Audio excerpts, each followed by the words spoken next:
Salut à toute personne qui nous regarde. Baï Congo Mani Bozali et Belé Bogotala Congo Investigation. Merci de vous abonner massivement. Ndeko Bogo Mona Liboso Nabino Azali Moko ya Bakuluna Oya dérangeaka en tout cas population.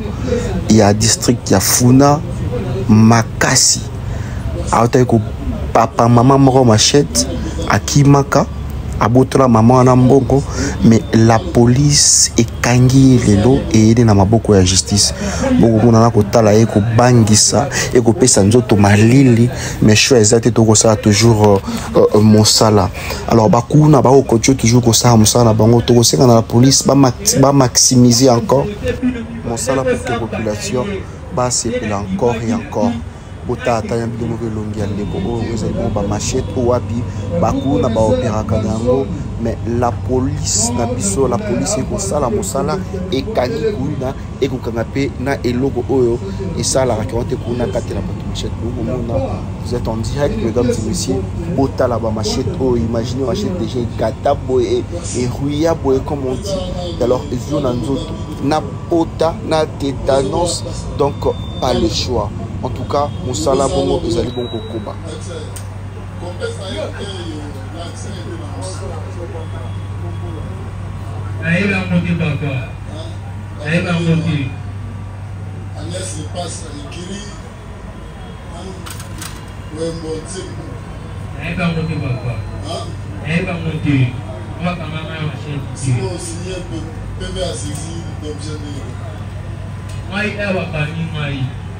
Patamama machette idée. Patamama ça va pousser à ma photo. Patamama machette idée. Ce qu'on machette au modèle. Pas être idée. On pense que le à la production. Patamama photo. Attends, idée, tu veux que tu aies un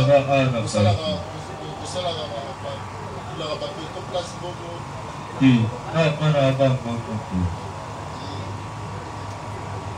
vous allez écrire.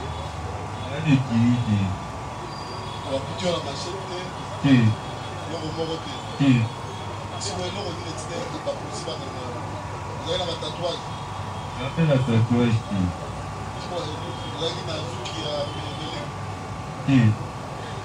Posant là, il ne pas ta bureau du gars qui va à Bikama, ma soeur, on va de la Kira, maman, on va tout comme tu vas tout dire. Tu dois dire, maman, tu vas tout voir, la bonne amour qui m'a donné. Maman, tu veux dire, tu vas faire la vie comme ça, comment on a servi. Tu ne peux pas te pour donner, comment on a le mot dans la main, on a qui, comment la coach n'a pas d'attente, la nuit, tu n'as pas d'attente.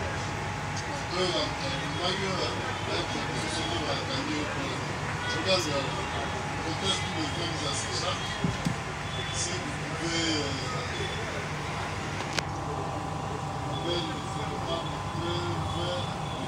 qui ont limité à son arrestation et présenté par le gouvernement.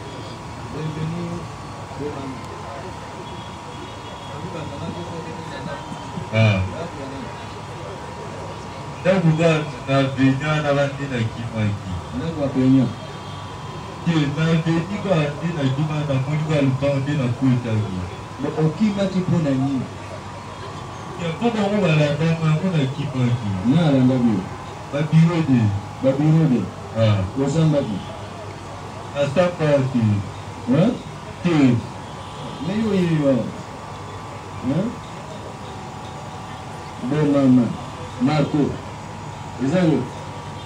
Ah bon. Papa na wako monena. Cherry na. Mama. Ni yangu yao. Kana pesa kawana. Pesa kawana ndio nani bwana. Mama. Ndako hiyo ukimaki okota kiwaneza kindako ya bino ndako ya mtu msusu. Ndako ya mtu msusu. Bon mama. Ole basuru na kama. Bon mama. Ole basuru na kama. Mtu ene okota kinandako na ye. Tombo na ye. Kalengai mukendi. One. Tombo na ye kalengai mukendi. nde moto oyo okotaki na ndako me ntango yo okimi okimaki nini Pour la soda,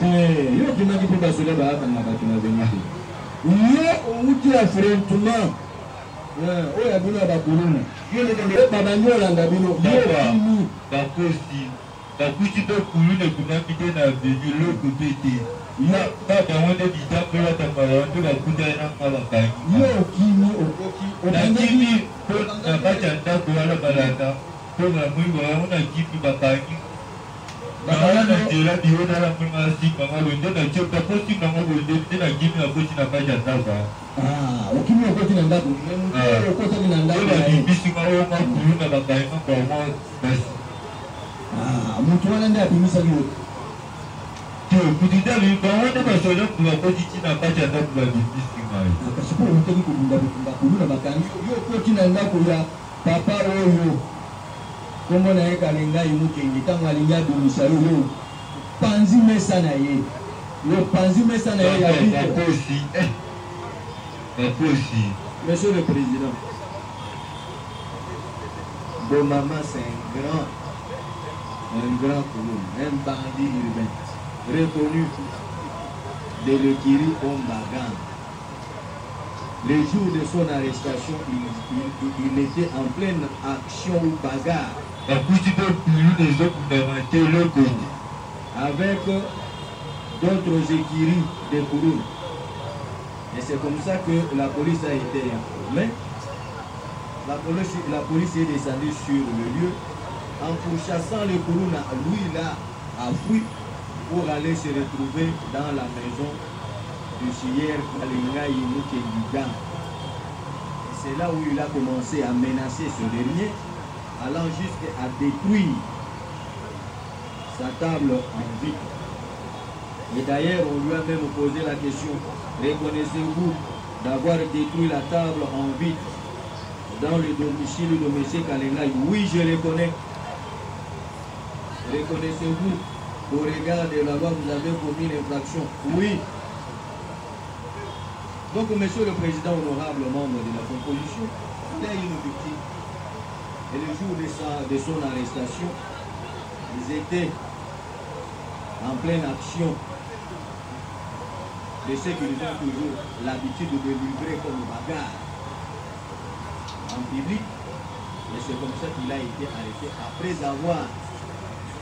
après s'être introduit dans la maison de M. Kalengai.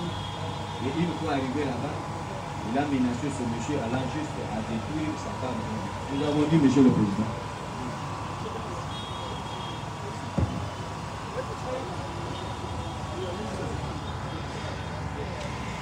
Merci beaucoup pour les verbes que vous nous accordez, monsieur le président, honorable membre de la composition.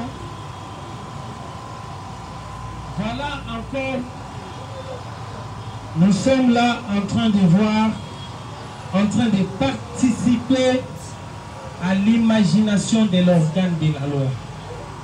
Votre honneur. Nous voulons d'abord préciser que la victime Kalengai Mukenge n'est pas victime contre ça.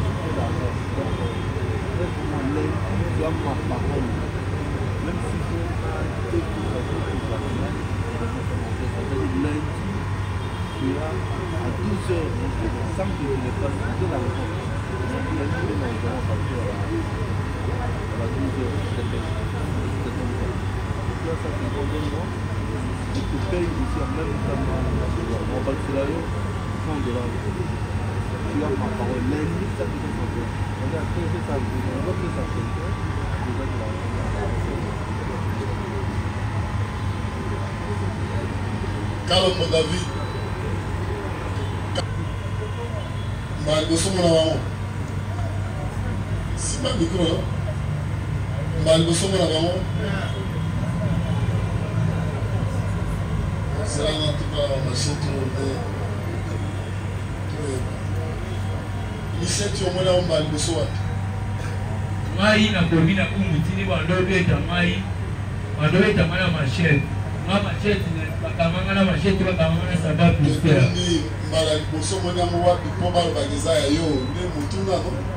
Ah, papa.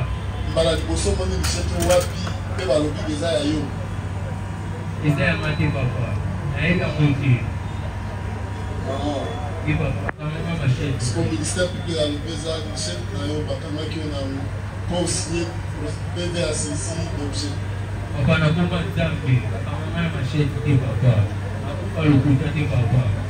Ma machette. Si on s'en va dans la machette, on est. Merci par la machette. Non, il n'y a pas de problème. Si vous avez un OPJ, vous avez un problème. Non, mais je n'ai pas de problème.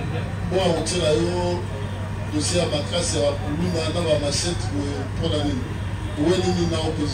Où est l'île? Tu es là, où est l'île, papa? Si vous avez un autre bilan, vous avez un peu de machette, un dossier, à tenir dans ça. Vous avez un machette. Papa, je n'ai pas papa. Je n'ai pas de papa. Ok, ils sont à la place. Oui, merci, votre honneur. Nous venons de voir une machette de la police de gaz qui est demandée. Nous voyons le nom de l'eau. Mais la question revient par rapport au poste long. Est-ce que le poste long qui se trouve sur cette machette, est-ce que c'est notre poste long? Oui, Irlande.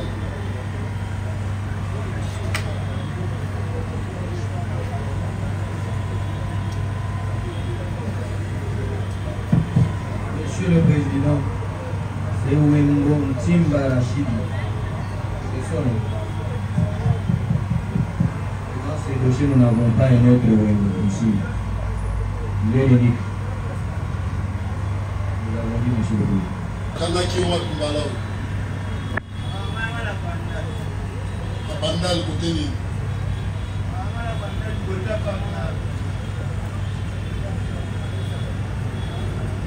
Vous avez une date libre.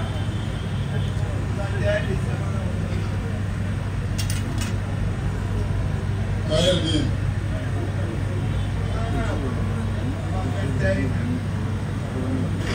On va dans la bandale.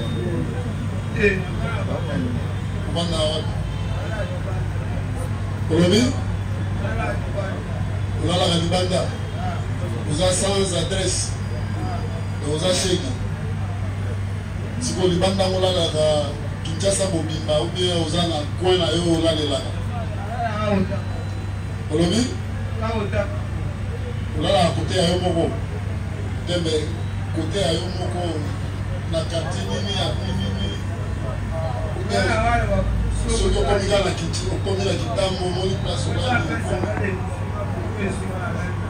Machette, Azokata, Batu, Kobotola, Koyiba, Kosokisa. Bala Kinshasa, Mabatambola, na Moyi, na Butu, Moye Zate pour la yo. Ça la Mamoite. Kobotola, Mtolo, si on a qui sait que nous avons tout ça à Maramé. Si on ça la Nini.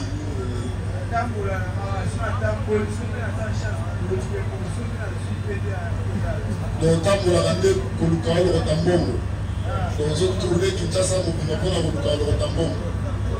Même ça, ok. Si vous kota on a kota modèle dans les Kobana, on a retiré ma toile, cicatrice sur la. Olobi?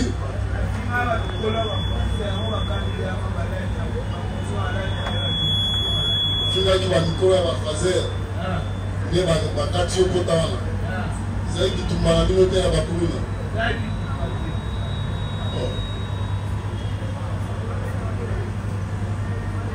Yopé va tout à la machette. Bakana que de l'on est.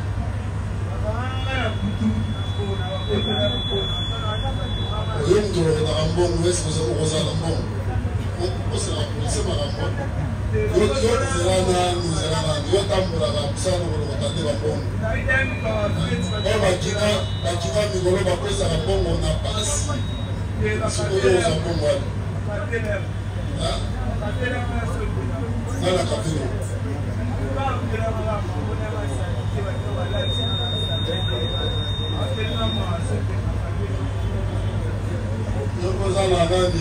tatouage à Mapata. Vous avez un tatouage à dans la pota, dans l'accès, ma promo de pota, la pota. Vous êtes la bio, dans la macasse, dans la commune. L'accès potasse. La pota est moins de moment là-bas. Cicatrice. La machette dans la gilette. Tiens, la batte la gilette. L'accès là, comme là, de temps.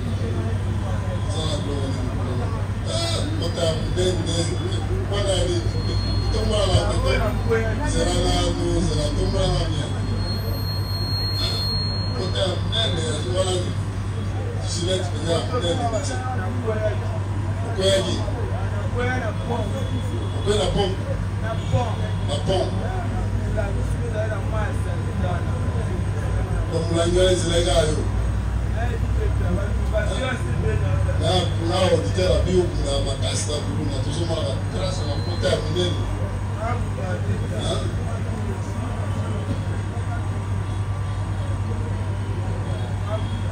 Donc, ce que tu as dit, on va être sur ça.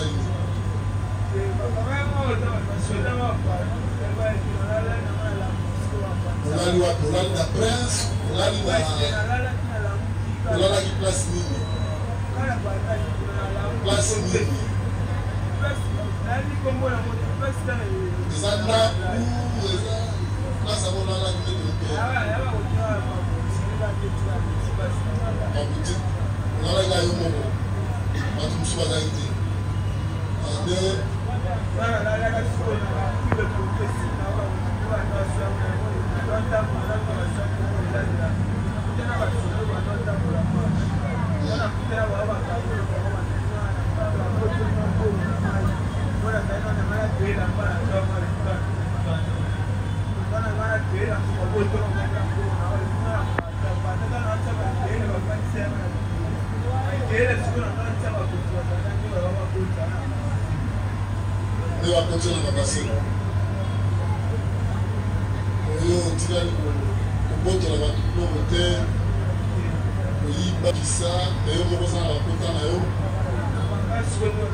Qu'est-ce que se prenait à poser comme acte qualifié de terrorisme? Parce qu'il conteste toutes les faits mises à sa charge. Oui, monsieur le Président, nous allons vous démontrer au niveau de la vie.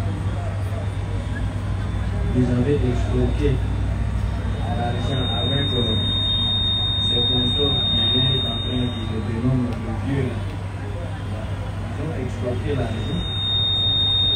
Au moment de partage, lui, il voulait qu'il puisse aussi s'imposer. Et c'est comme ça que le vieux là, il lui appelle. Donc sérieusement frappé, il s'est retrouvé avec cette plaie-là. Mais prévenir Nani, Kalongo, vous savez,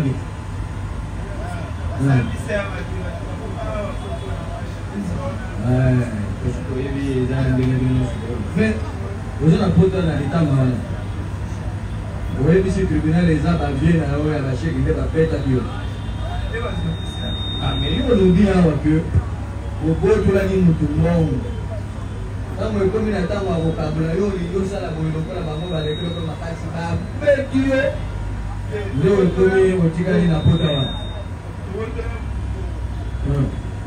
Mais nous voyons le bien. Mais Nasuka va tout le monde à Suka. On met dans deux scènes à Bolim ici.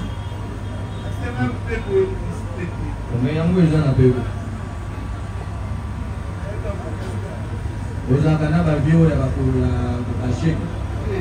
On met un peu de avion de la pétature.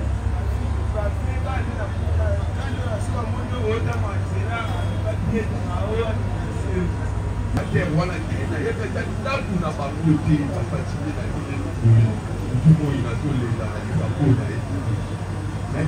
beaucoup, Monsieur le Président.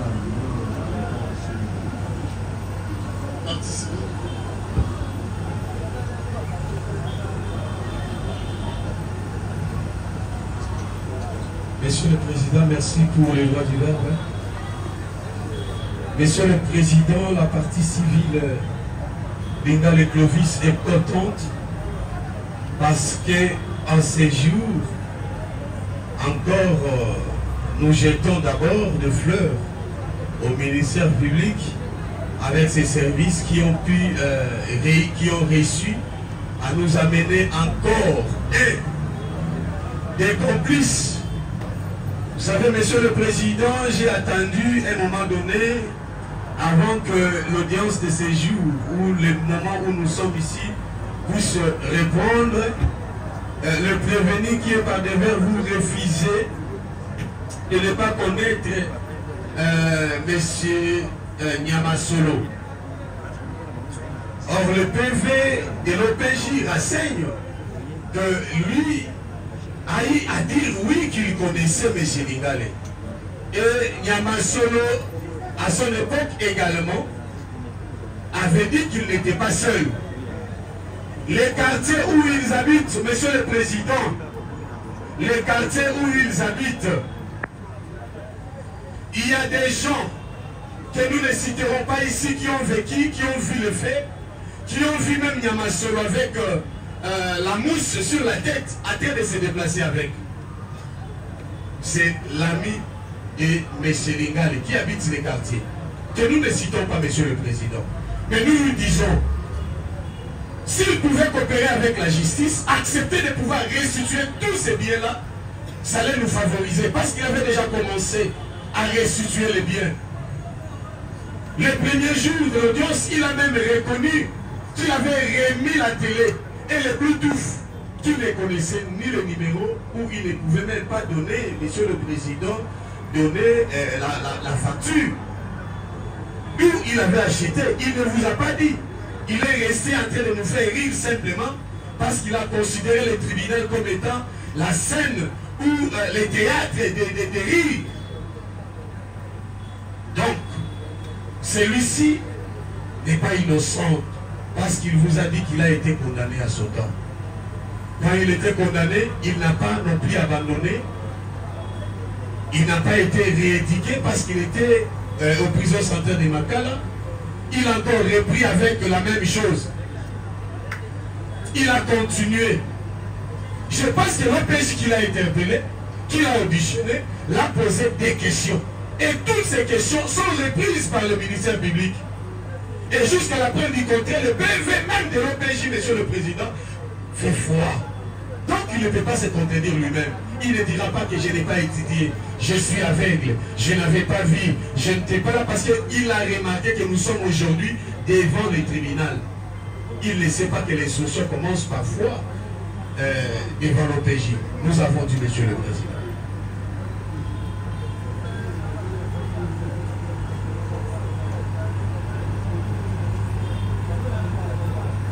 Merci beaucoup pour la parole que vous nous accordez, Monsieur le Président, honorable membre de la composition.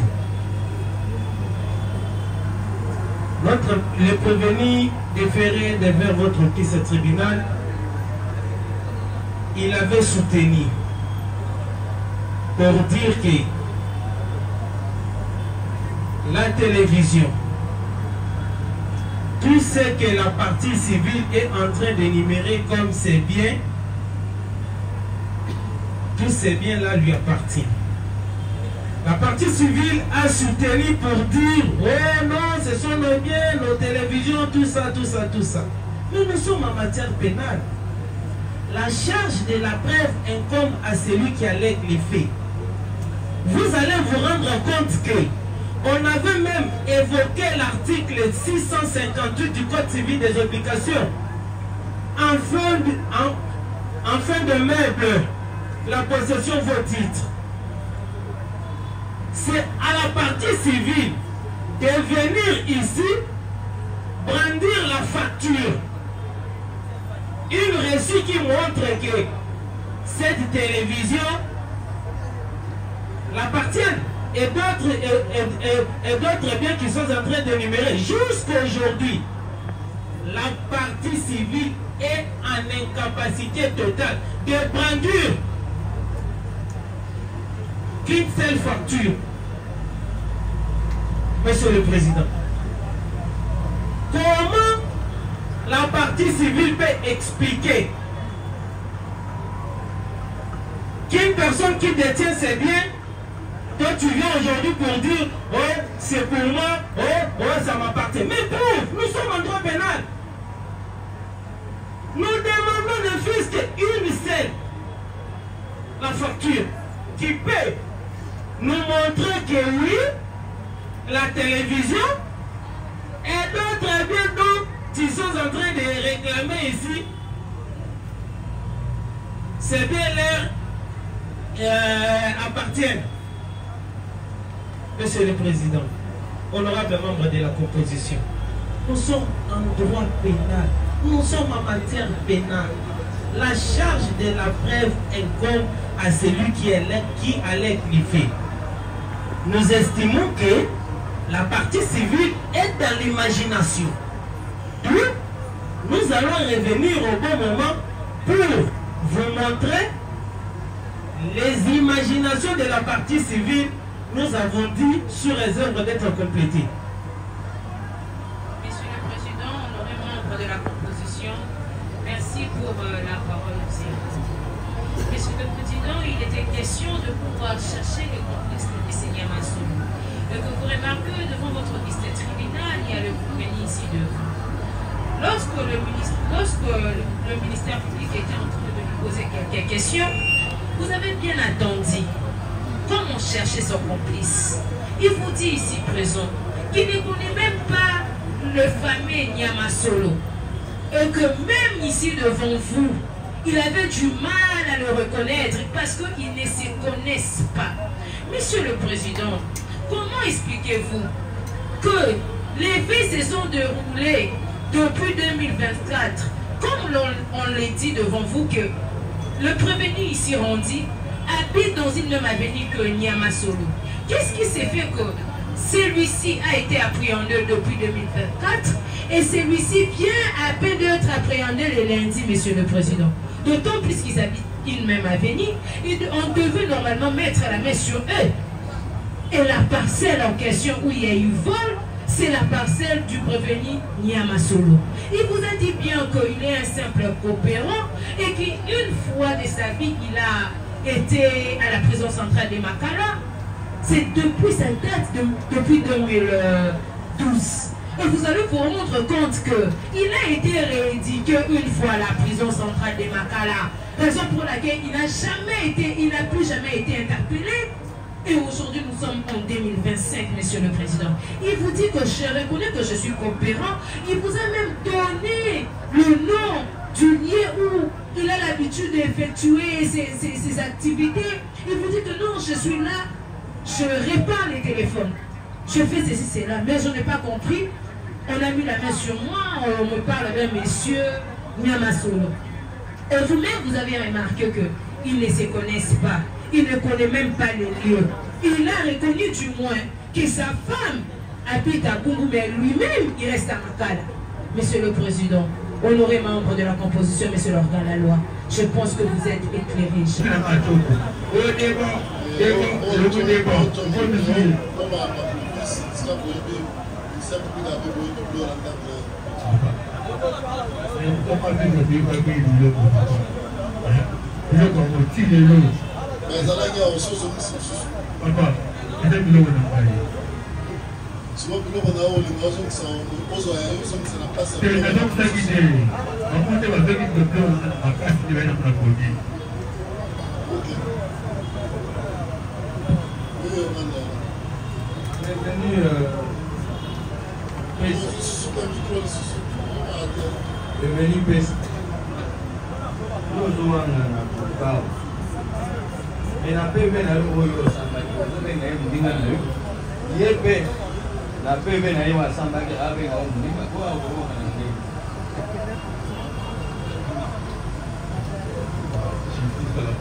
Allô? Ouais.